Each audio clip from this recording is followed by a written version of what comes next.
Mile High Sports, your morning minute. Nate Lundy, Sean Drotar, TJ Carpenter, thanks for stopping by. Broncos reaction to the 42-17 win over the Cowboys, one in which Joe Woods had such a great game plan that Ezekiel Elliott quit on his team. Sean, how in the world did they shut him down so effectively? Well, the Broncos linebackers are so speedy along the edges that I think every team knows they're not going to have a lot of success running to the outside. They try to run up the middle. This is what we saw last year. It's what we'll see this year too. But the Broncos had their game plan completely ready.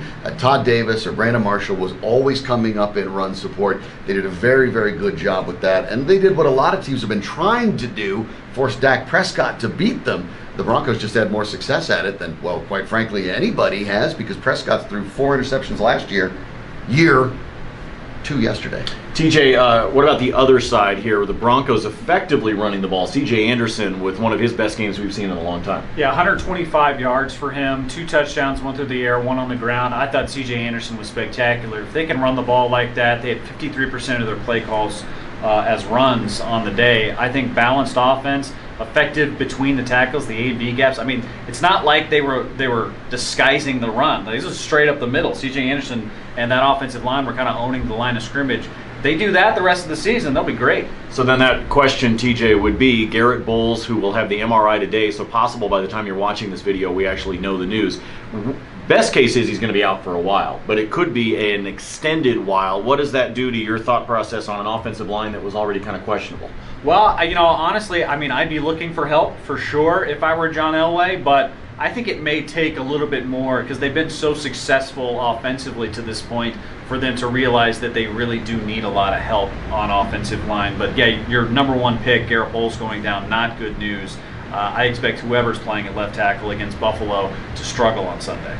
They've got to hit the road now for this upcoming Sunday. It'll be an early game against Buffalo. Sean, last year this team started 4-0. 2 wins at home, 2 wins on the road, and then we all know how it ended after that. So how do you take momentum like this and carry it with you to Buffalo? Well, I think you understand that if you can beat the Cowboys, who went 13-3 last year, and you can dominate the Cowboys. Ezekiel Elliott coming to yesterday, his career rushing average in the NFL, no, it's only 1 season, was 108.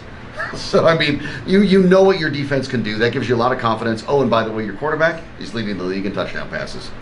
Equal opportunity there in the no-fly zone. A pick for Chris Harris, and of course the 103-yard pick 6 for Aqib Talib that now puts him 4th on the all-time list for interception returns for touchdowns. So the no-fly zone definitely got it done. Also liked the way that Joe Woods and the coaching staff disguised things up and moved things around as it came to trying to stop Des Bryant. You saw Chris Harris on him, you saw Bradley Roby on him, and of course Aqib Talib was on him at the time of the pick 6. So some good stuff out of the defense. Let's see if it continues. More reaction as we go throughout the week. We'll continue to keep an eye on what's happening with the Rockies in the wild card race as well. They lost yesterday thanks to the rain delay. Yeah, thanks Mother Nature. They lost to the Padres 4-3, but they'll continue to make their run closer and closer to that wild card spot, which is looking like a trip down to the desert, but they've got to hold off the Brewers and the Cardinals. We'll keep you up to date on all of that as well. Thanks for stopping by this morning. We will talk to you again tomorrow morning, 7 a.m. on Mile High Sports. For TJ, for Sean, I'm Nate. We'll see you.